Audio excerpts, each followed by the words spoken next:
Hi everyone. Today the topic is excess properties. If M represents the molar volume of any extensive thermodynamic property, then excess property Me is defined as the difference between the actual property value of a solution and the value it would have as an ideal solution at the same temperature, pressure and composition. So this is expressed in the equation form as Me is equal to M minus MID. So excess properties have no meaning for pure species.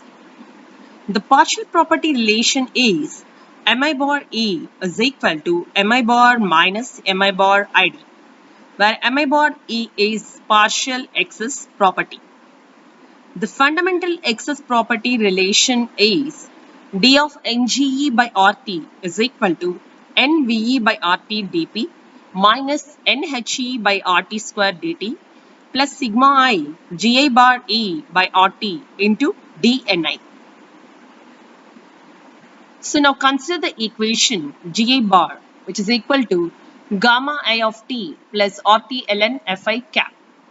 For an ideal solution, this equation becomes J bar ID is equal to gamma I of t plus RT ln Xi Fi.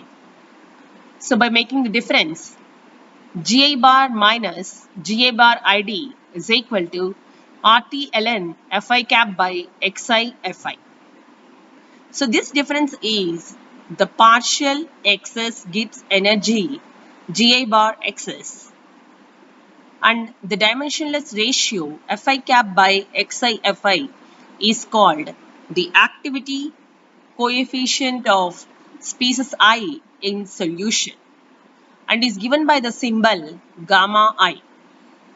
So here gamma I is equal to Fi cap by Xi Fi. So Gi bar excess is equal to RT ln gamma I. So for an ideal solution, Ga bar excess is equal to 0 and gamma is equal to 1. So the above equation can be written as d of NGE by RT is equal to NVE by RT dP minus NHE by RT square dt plus sigma I ln gamma I into dNi. Then VE by RT can be written as dou of G by RT by dou P at constant temperature composition. HE by RT is equal to minus T dou of GE by RT by dou T at constant pressure and composition.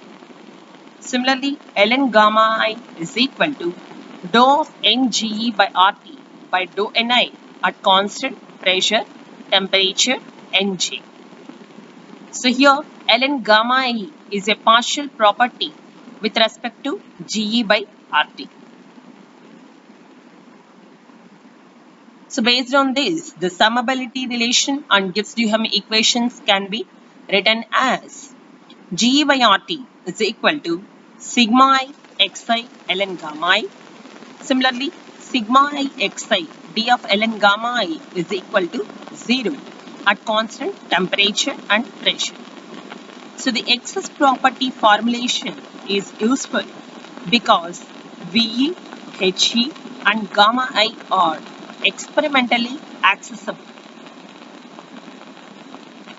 So here the activity coefficients are found from the vapor liquid equilibrium data.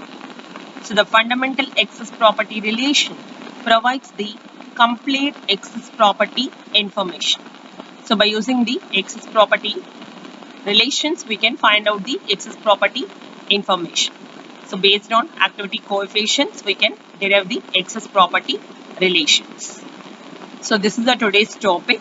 If you like my description, please subscribe my channel. Please click the bell button to get the notifications. Please like, share and comment my videos for more educational content. Thank you very much.